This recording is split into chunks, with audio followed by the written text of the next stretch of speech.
Sebut saja ulit mayang, kita dah mula rasa seram sejuk.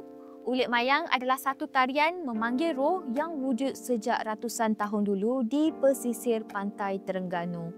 Banyak versi legenda tarian ulit mayang ni. Antaranya berasal daripada upacara rawatan kuno yang dilakukan oleh seorang bomoh ke atas seorang nelayan yang berada dalam keadaan tidak sedar, dipercayai telah dirasuk oleh seorang puteri bunian yang jatuh cinta kepadanya.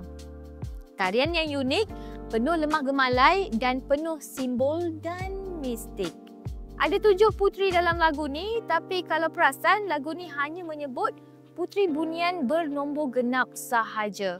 Seperti puteri 2, puteri 4 dan puteri 6. Tetapi tidak menyebut puteri bernombor ganjil. Orang kata puteri bunian bernombor ganjil lebih cantik, cerdik dan kuat.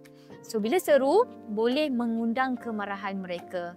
Perkataan ulit itu sendiri membawa makna menyeru dengan memujuk supaya kembali semula.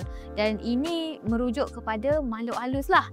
Lagu dan tarian ulit mayang bukan sekadar hiburan dan budaya, tetapi adalah mantra dan sampai hari ini masih hidup dalam darah orang Pantai Timur.